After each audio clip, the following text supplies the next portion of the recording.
Preparing live stream? Bismillah. Okay. أعوذ بالله من الشيطان الرجيم. بسم الله الرحمن الرحيم. السلام عليكم ورحمة الله. So today is 19th of November, and we have with us our student from Diploma in Artificial Intelligence Operations at RQF Yes. Level 6, Amir Yaqoob. He has completed all of his assignments, all of his MCQs, assignments, and everything, his courses as well. So today is his final exam. It's the same protocol. I hope that when they sent you the email, the protocol was mentioned over there. I'm not going to repeat that, inshallah. Okay. You have 15 to 20 minutes to present to me your topic, followed by quick Q&A session that I will go through as per your presentation, and the question can also come from anywhere from within the diploma, right? So just relax. If at any given point in time you cannot understand any question, you can ask me can you please repeat that question again, and I will be able to do so, okay? If you do not Yes. know the answer of a given question, just tell me, I'm afraid I don't know the answer to this question. Can you please move on to the next one? I will be able to do so, right? So let's proceed. I wish you the best, and Bismillah. Please. You can share the screen. Can I And share my screen? yes, of Okay, course. sir. Can you see it? It is loading on my side. Yes, I can. No. Bismillah. Bismillah. Assalamu alaikum. My name is Amir Yaqoob, and today's my topic is on zero trust architecture in cloud, and especially its implementation on AWS Azure. Here is table of content. First, we will go through an overview of zero trust, then brief history, then difference between traditional network and zero trust. Then we will go through principles of zero trust and their implementation on cloud. Why zero trust? Zero trust has become a standard for data security, and this approach is crucial for achieving confidentiality, availability, and integrity of data. Zero trust transformed from a cyber security buzzword to a core IT standard from past few years. Zero Trust is a security framework and cybersecurity philosophy that assumes that no one is trusted inside or outside the network and requires strict verification. Why we need Zero Trust in cloud? Due to decentralized, shared, distributed nature of the cloud and dynamic workloads like container, VM, and their integration with third parties, and user accessing them from multiple locations make it surface increase the attack surface, and making it crucial for corporates to implement zero trust to protect data, applications, and their systems. As said by John Kinderwalk, trust is a vulnerability. Brief history: the first term zero trust was first coined in 2010 by John Kinderwalk, who was a research analyst at Forrester. In 2014, Google was one of the major organizations that implement zero trust principles with its Beyond Corp initiative, and it eliminates to relying on VPN and provide a secure access to their remote employees. In 2018, NIST released a special publication 80207 titled as Zero Trust Architecture. This provides a framework to the organizations who are looking for a document or official document to implement zero trust in their organization. This also provides foundational guidelines and architecture model of zero trust. In 2021, US White House released a formal federal zero trust strategy in which they make it mandatory for the organizations to implement zero trust in all the federal organizations. Then there is a difference between what is difference between zero trust and traditional network. Historically, corporates were using firewalls to create a strong boundary between inside or outside the network. But inside and outside the network, and in modern world threats it has become insufficient because attackers can get access to internal networks by compromised credentials, unsecured devices, or other vectors. While zero security works on the principle never trust, always verify, and it needs every user to verify its identity and authenticate and authorize before accessing any resource. Here is the principle of zero trust. First principle is never trust, always verify. It requires a user to authenticate and authorize before granting any access to a resource, despite of network So, location, even inside. so Yes, wanted to sir. say something. When I called you this morning, by default, we trust you, but we have to verify. But in the zero trust Yes, model, sir. it says never trust, always verify. See, Yes, so sir. don't take it the wrong way. When I called you in the morning and I was asking you about some of the irregularities that we saw, but we just wanted to verify, right? That Yes, was, sir. so Yes, this sir. is never trust, always verify. Always very. Yes, sir.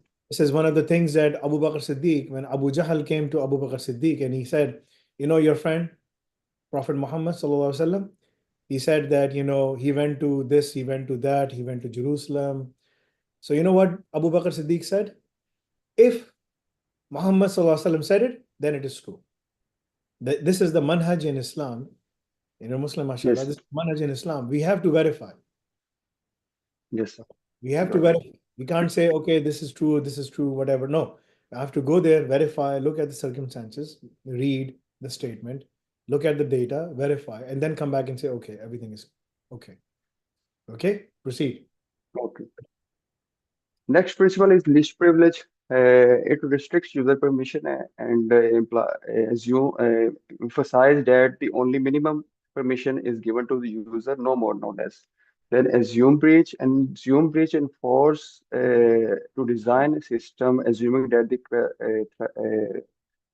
breach has occurred or is about to happen, and for force the organizations, direct the organizations to take proactive measures like automate incident response, threat modeling, and focus on limiting the damage or detecting the security vulnerabilities earlier. Then microsegmentation, it is about isolating the network into small zones or parts for restricting the lateral movement or reducing the attack surface. Then continuous monitoring and logging. It is about tracking all activities and logs for auditing, out accountability, and real-time threat detection. Then device trust. It is about ensuring that every device is authenticated, updated, compliant, and patched. Then next is dynamic access control. It is about controlling the access as per real-time assessment like location, IP address, or device of the user. Then encryption and secure communication. It is about protecting the data in even in a transit or at rest for protecting it from unauthorized access. Then now we will see how we can implement this model on cloud.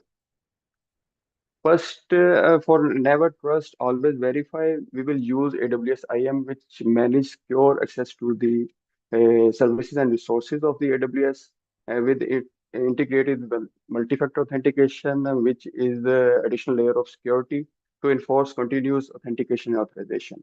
For Azure, we will leverage Azure Active Directory, which has now renamed to Microsoft Entra ID, and with it, we will use Azure AD-ID protection.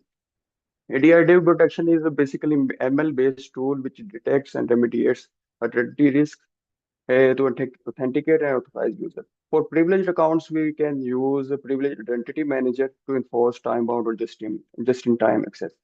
For least privilege, we will design and IAM permissions and assign different jobs using IAM roles. And for we can use an AWS IAM access analyzer, which identifies unintended access to AWS resources in real time. Then Azure RBAC to define policies. Basically, RBAC restrict access to the resources on the basis of roles, and then Azure AD conditional access, which dynamically control the access of the user on the basis of their context and behavior. To apply the principle of least privilege to limit user and devices access. We can automate this by using ISC tools like Terraform, AWS CloudFormation, to create roles, users, which help us in reducing human error and enhancing security. Also, reduce our time, and we can integrate security in with using policy linters like TF-linter or CloudFormation Guard in CI/CD pipelines and security gates. For assume breach, we can leverage. We have to focus on threat detection and auto response. For this, we can leverage AWS Security Hub, which is a centralized threat insights, provide security posture about the organization by continuously monitoring and checking per best practices and aggregating all the information to its dashboard. For real-time threat detection, we will use Amazon Duty Guard, which is IDS, and when we integrate it with the AWS Lambda, it becomes IPS. When for Azure, we will use Azure Security Center, which monitor and secure Azure workloads and also provide cloud security posture management.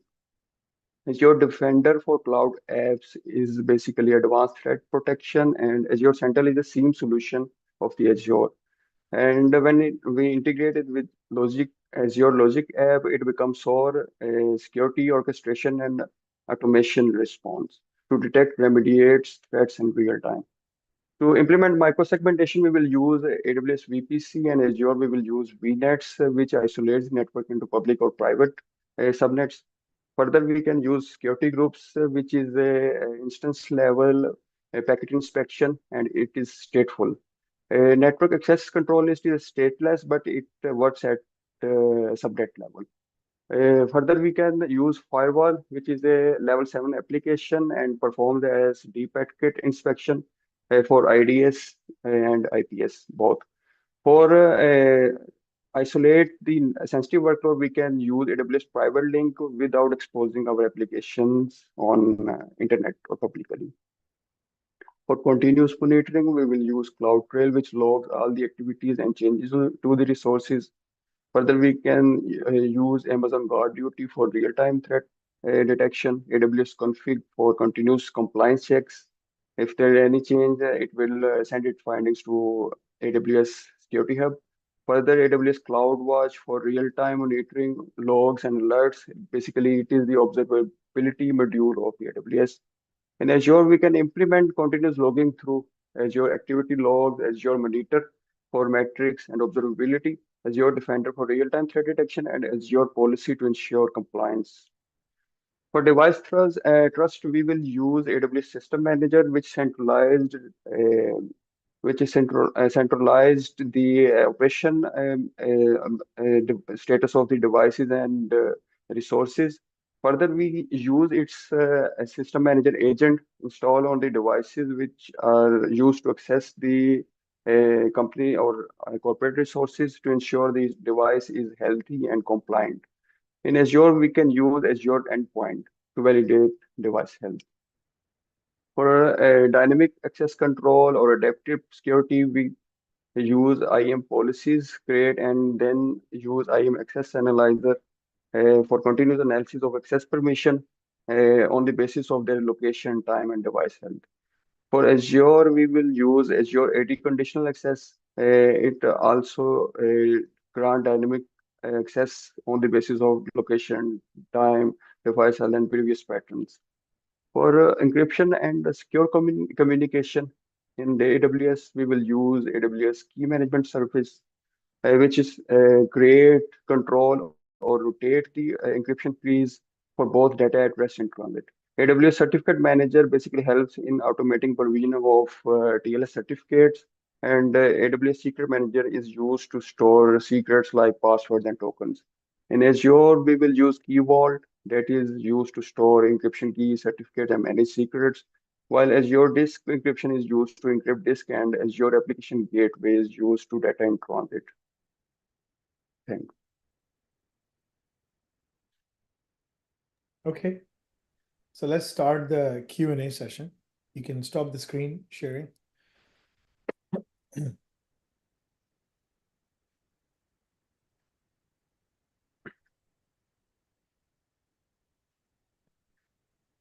So let me open the topic. I have the notes over here for me. So the topic is pretty intense. The presentation you sent me has two network diagrams as well. You didn't show me those network diagrams. Sir, these are detailed diagram. It took extra time. If you say, I can demonstrate. Can you please walk me through those diagrams as well? Because that Yes. shows the whole architecture, right? How it should look like. Sir, I make it myself. Yeah, please.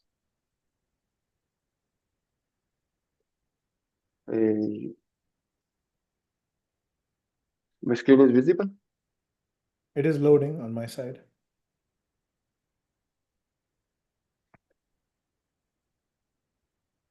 I can't see except a white block. It's just a white block. Yes, sir. Sir, here is AWS Cloud, here is region, and here is VPC. VPC has public subnets and private subnets. You made this Here are diagram. Yes, sir. What kind of tool did you use to make this diagram? Sir, it's basically animation of PowerPoint, and PowerPoint has basically AWS has PowerPoint slides and these icons in the slide.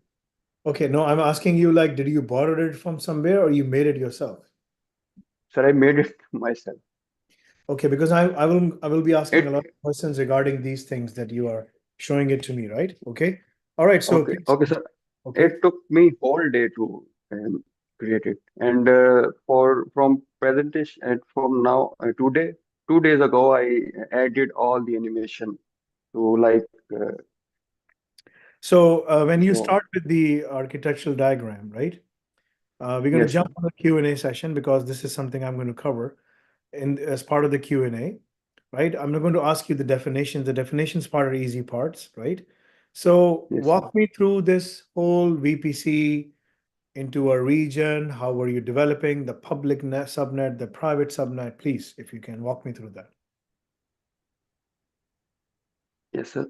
Here is the region, AWS multiple regions in different countries, and they has in them data centers, and these are basically for redundancy and further in a data center we create a VPC, and in VPC we create multiple subnets. If we attach it to a net gateway or a routing, then it go to the internet and it become public subnet. If we isolate it from that, it become private subnet. And further, we create security groups, which is for instances, workloads, and we uh, by with instance we have an application running in front end, and in back end in private subnet our RDS is running, which is a relational database service, and an EBS is connected to instance. Here for VPC there is a VPC gateway, and through gateway traffic which is coming is filtered through network access control list, and the network access control list is analyzed by network access analyzer, which is like same we have IAM access analyzer, and these are logs going to flow logs. We manage secrets using AWS Secret Manager, like our database passwords, and encrypting the database and elastic box storage using AWS KMS. Here is comes CloudTrail, which logs all activities, APIs, and changes to the cloud. And here is API gateway sending all the logs. Here come Amazon Inspector, which The things that check one. API, what other things can Amazon API Gateway can do? We use the same thing for ourselves as well. Well, Yes. what are the things that Amazon API gateway can do? Amazon API encrypt the traffic that the IM user sending to it, encrypt the traffic. Amazon And API gateway is not for data encryption. The Amazon API gateway is there one to of keep track yes, of all the APIs that are being consumed so that it can keep trace, track, secure those APIs, so on and so forth, right? So when you run the yes, API, what yes, yes, go ahead. one of the one of the function of API is encrypting data and keeping the log of all the API calls. Yes, I mean, essentially, again, it's not there for encryption purposes. It is just a gateway so that, like in our application on a nafe.com, when a user Yes, comes, sir. one single user can end up calling, because it's a service-oriented architecture, one user can end up calling more than, 400 or 500 APIs by just visiting the page, right? Yes, There are different kind of APIs that are fetching the data and bringing it over there, right? So in our application, we have more than 2,000 APIs, and it was getting ridiculous, like in terms of managing them. So we had to deploy Amazon API Gateway because there are other alternatives available in the market, but Amazon API Gateway was easier for us to manage. And what it does is that in all the applications we have to change our architecture, which is a 2-month project that we're doing right now. It's going to take us 2 months to pull this off completely, where each and every API is now going into Amazon API. And then in return, Amazon API gives us a separate API that our application needs to call. So when a user visits our website, the application calls an API. That API is through Amazon API Gateway.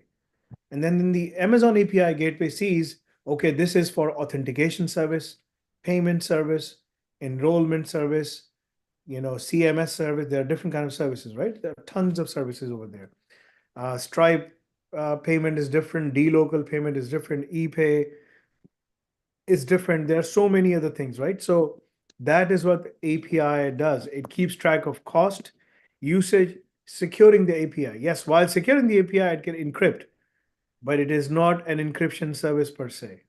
Okay? I'm telling you this yes, because when you go in for the interview and you are yes, sir. explaining this architecture, that's exactly what the companies have deployed. This is exactly similar to what we use, but there are more things in there as well, right? Because every company is unique, right? So we do Yes, use firewall, RDS instances, EBS, KMS. We use pretty much end up using all of these things and many more things as well. So I'm just telling you that when you go for the interview, you have to prepare yourself to understand each and every solution better, right? And that's why you should do Al Razak Labs, because in Al Razak, each and every of the scenario is already covered by a combination of yes, sir. open source and cloud proprietary solutions. Okay. Yes, sir. I have completed a starter labs of Razak two How months how ago. are you filing? How are you finding them?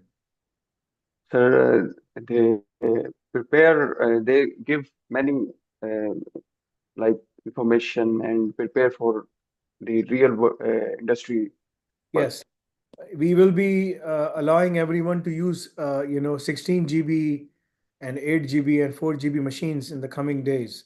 By January, it will be February, it will be online. So everyone will be able to use those things.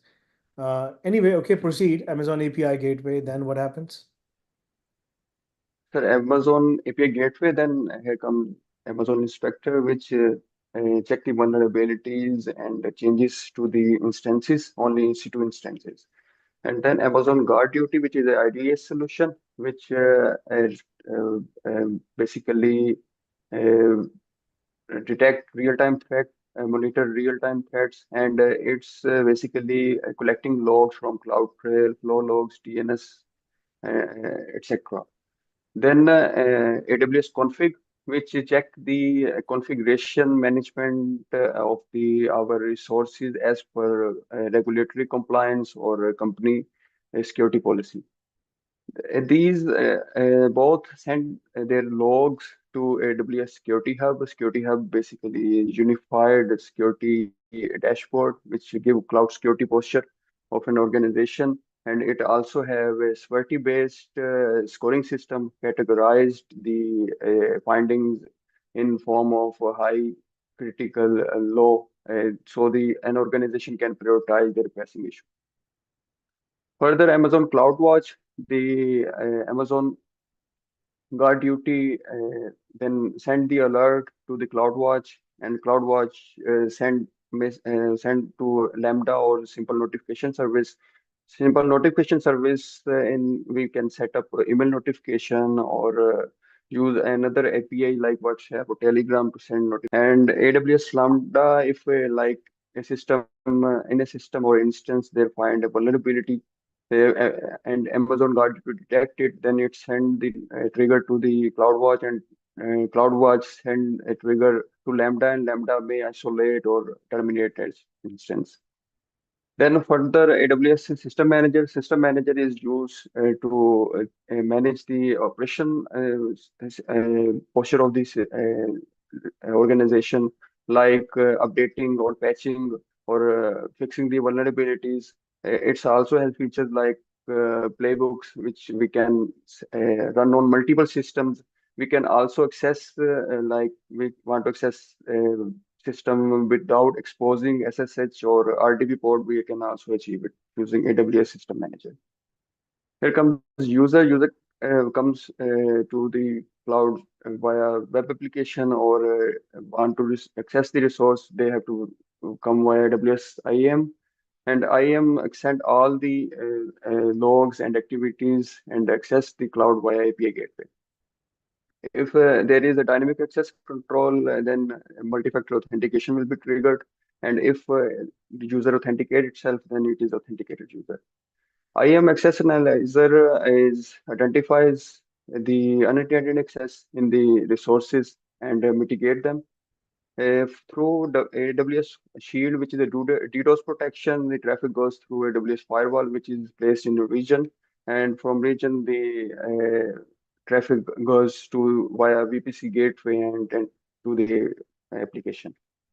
Here come S3 bucket, which is also encrypted using AWS KMS. Amazon Messi is used to detect the sensitive data like PII or PHI or other credit card like informations and send notification about its visibility. And Here comes AWS Security Lake. AWS Security Lake provides a unified posture or unified logs, like we're collecting logs from different sources, third-party tools, multi-clouds, and it provides a unified pattern or format for the solution. And then the SageMaker collects data from CloudTrail or Guard Duty, and we can also train SageMaker on Amazon Security Lake. And this data is stored in a data model stored in S3. And then comes Bedrock. Bedrock is a foundation. There are multiple foundational generative AI models in Bedrock, like Meta's Llama 3 and Cloud, etc.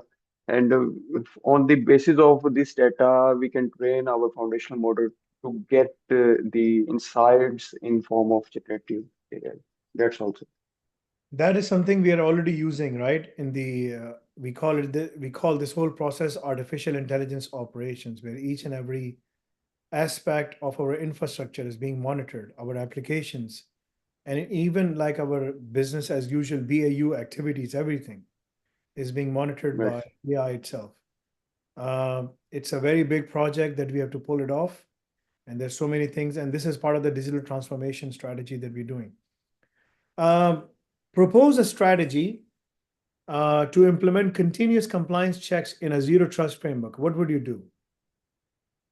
So we will use on AWS, we will use AWS config with integrating it with the Security Hub, which has a setting in which we can activate the regulatory compliance system and which collects findings from all over the cloud and set report to us. And for audit report, we can use AWS Audit, and in Azure, we can use Azure Blueprints, and for configuration management, we can use Azure Policy. So in your first architecture, you showed me something, right?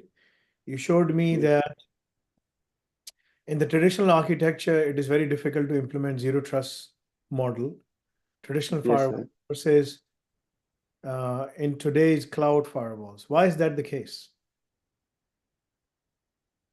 Sir, in traditional network, there are only uh, like two states. One is inside and one is outside.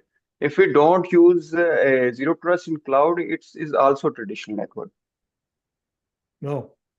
My question again is, pay attention. My question again is, what is the difference between, okay, let me rephrase this. What is the difference between traditional firewall, the old school firewalls, versus software-defined firewalls?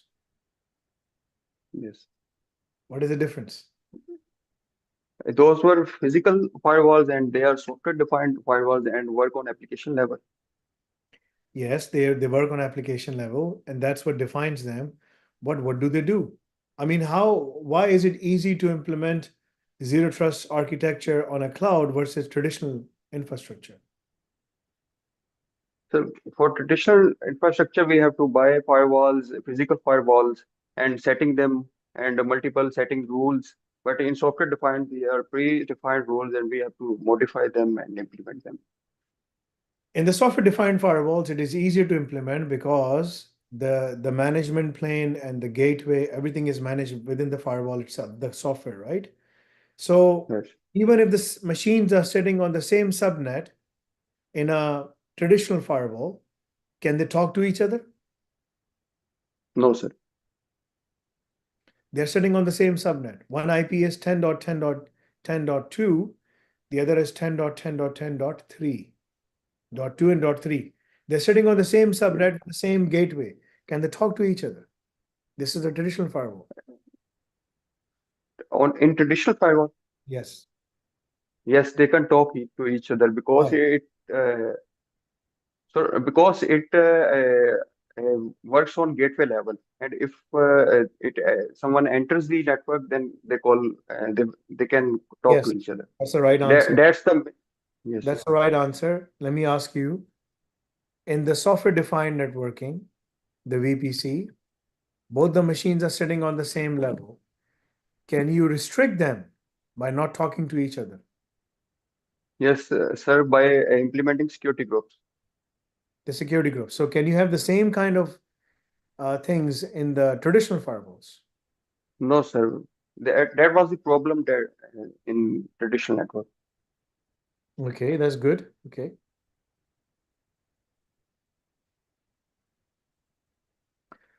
Uh, in terms of architecture, right? How Yes. would you evaluate the use of zero trust architecture in addressing insider threats? Inside a threat, sir, we can implement zero trust, or sorry, sir, least privilege, and every user has to authenticate before accessing and to be authorized to access any resource, and then the continuous monitoring will be implemented to uh, these uh, insider threats. Okay. If you have to create a zero trust architecture governance framework for a global Yes, sir. organization with varying compliance requirements, what would you need? So first we need consistent policy.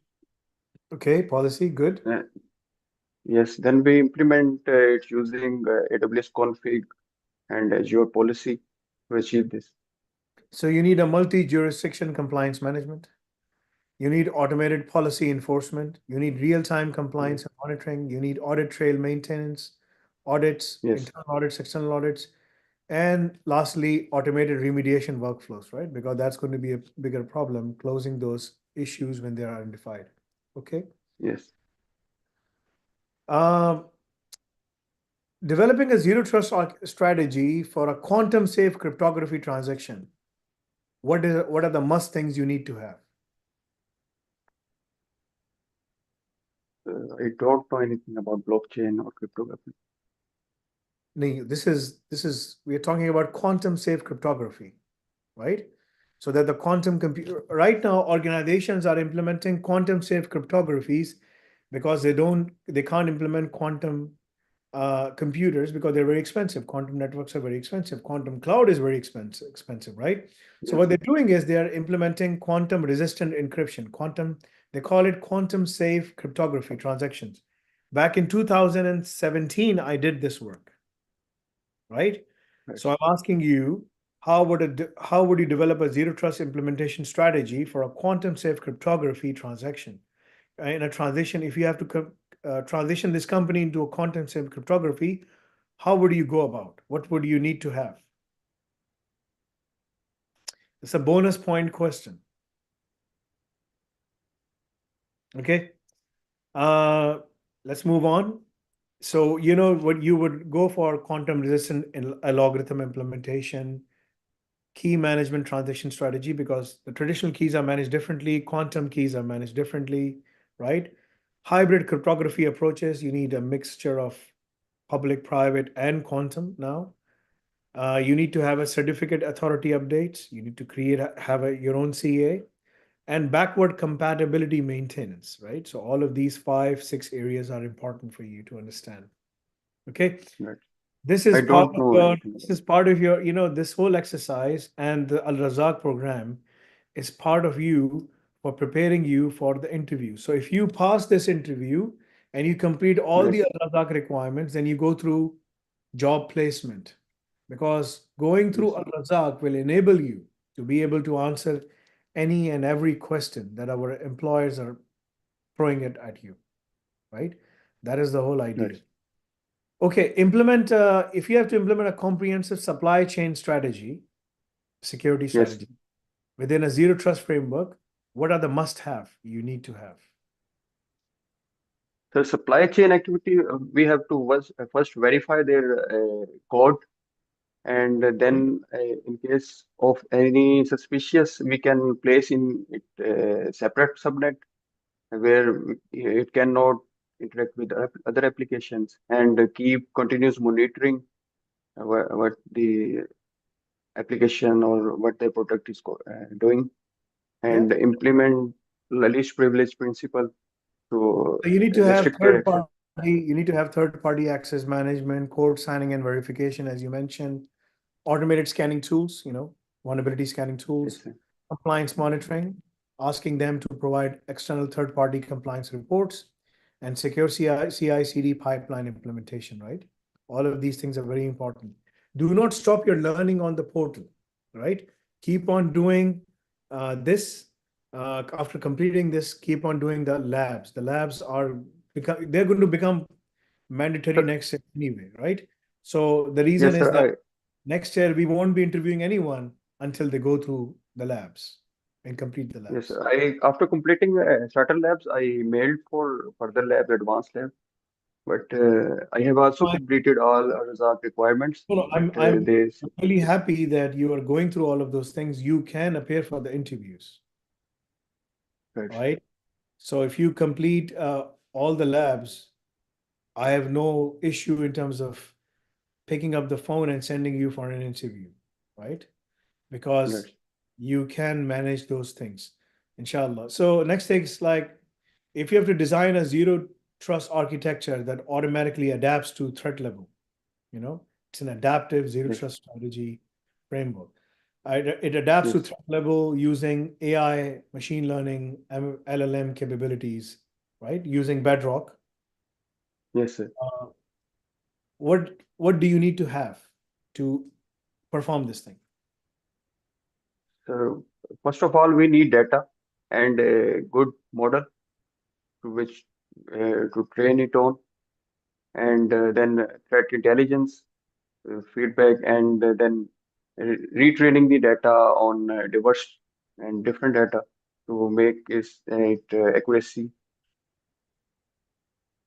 So you need integration of Amazon Bedrock, SageMaker that you showed in your diagram, right? And Azure Right, ML sir. for threat analysis. You need dynamic policy adjustment based on risk scoring. Yes. What we did with your assignments. Yes. Automated response to detected response patterns, predictive security Yes. measures, and real-time risk assessment and access control modification. That is exactly what every student is now going through right now. So you can imagine we are multiple steps ahead of other organizations when we are implementing these things that we are teaching to our students. Yes. We practice what we preach, right? As they say. So this is very important. Okay, you can stop the screen sharing. We're going to go through some of the further questions because I think we are having a good session. The other thing is like describe a comprehensive incident response plan. How would you develop that? What plan? The plan should have what in a zero trust architecture, ZTA? How would you perform that? What do you need to have? We, sir, we can implement AI to notify or send alert and then isolate the system automatically, which has root cause, and then send it to SOC team for further analysis.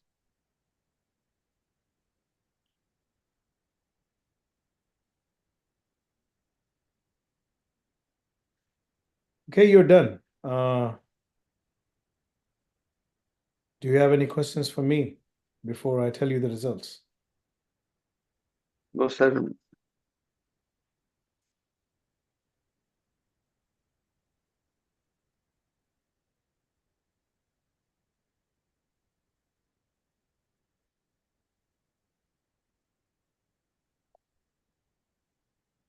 How many Al Razak labs have you done so far?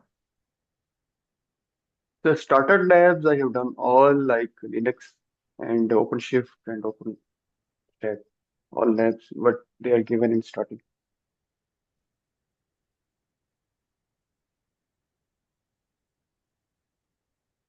And waiting for advanced lab now.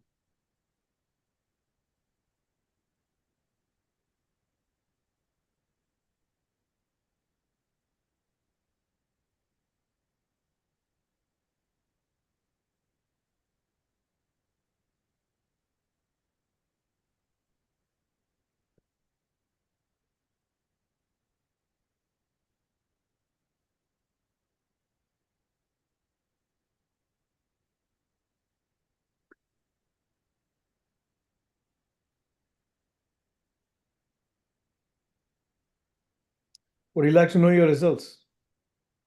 Yes, sir.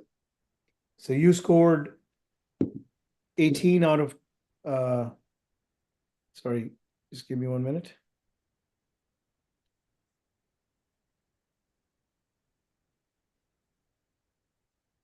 Oh, just give me 1 minute. Sorry. Forgot to add these three numbers. Okay.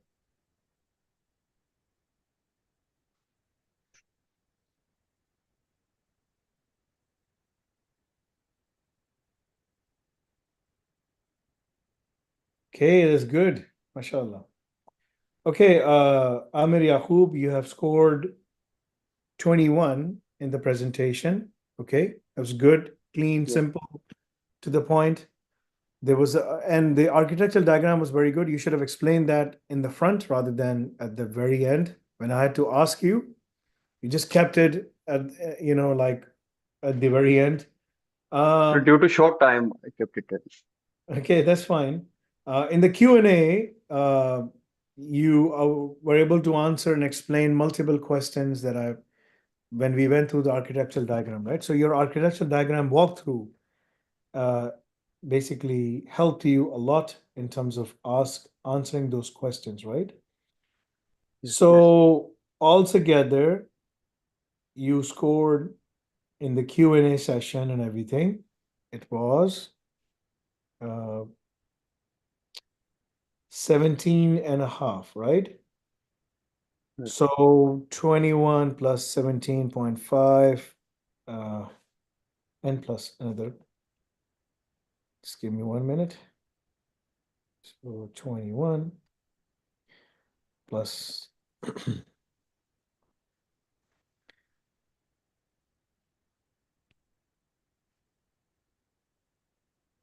So in the presentation, you scored 22%, 22.5 out of 25, because you were able to answer all the tougher questions, and you scored, the only point you lost was like when you were not able to answer the bonus round.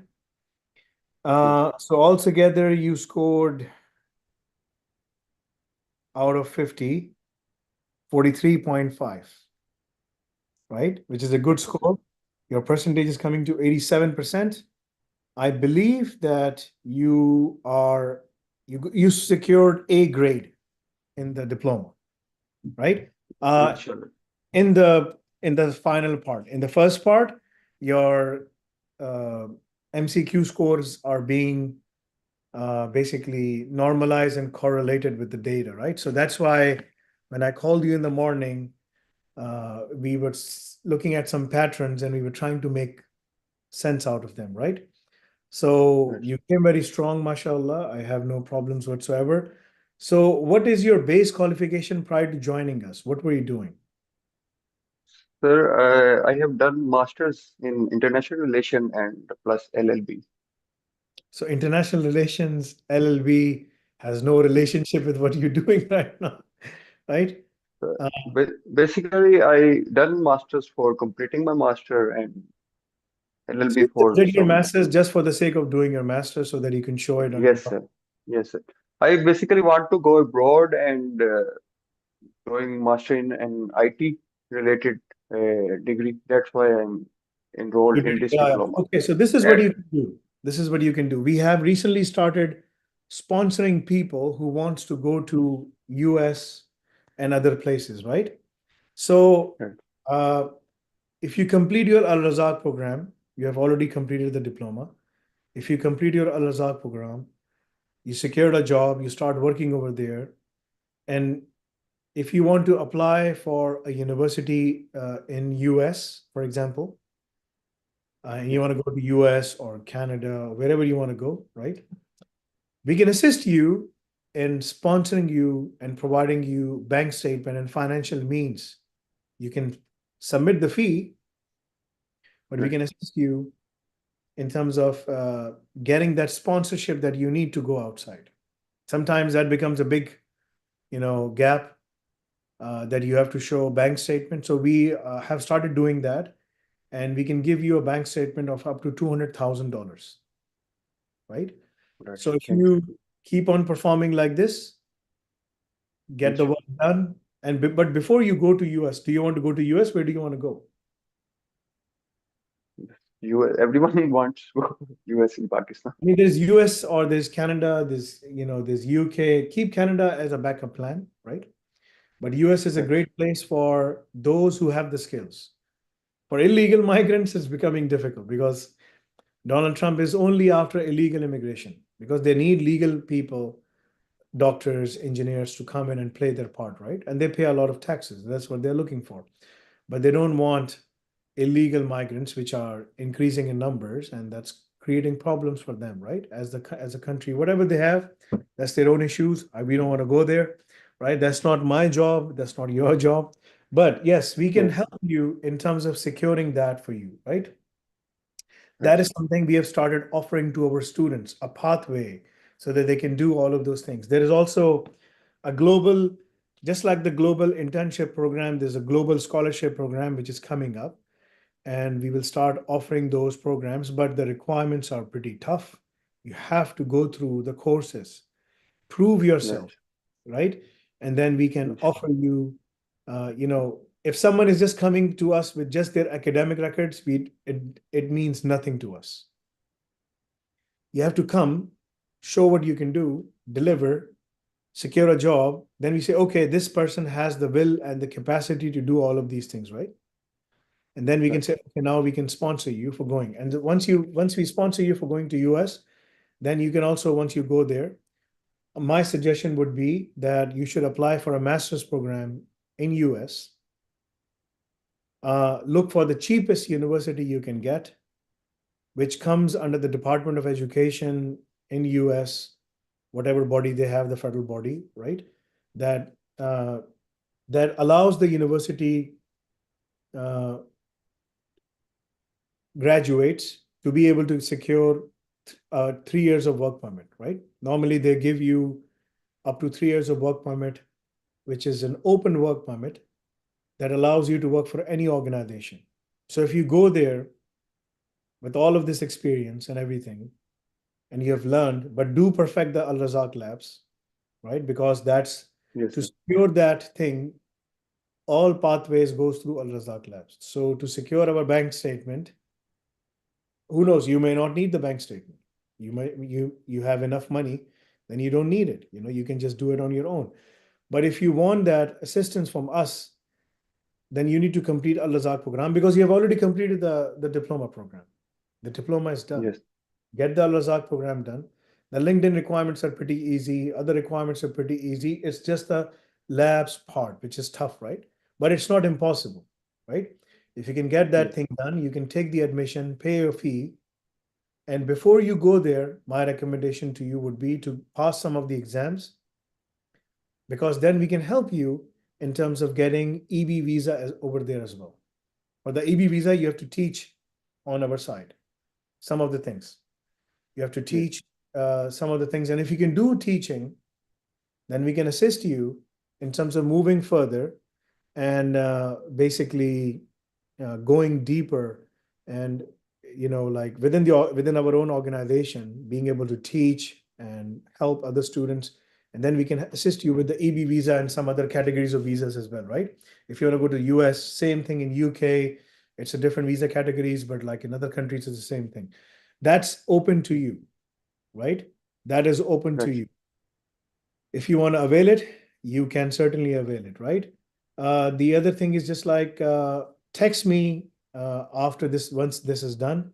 I would like to have a Right. conversation with you for 5 minutes, right? Right. Inshallah. Um, I wish you the best.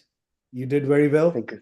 even though before, uh, you know, before this interview, I had to have a word with you. But like it was required. I just wanted to get the understand, as you mentioned, you can't trust, you have to verify. If I Yes, sir. start trusting people, I used to trust people, but they give me a lot of burn, right?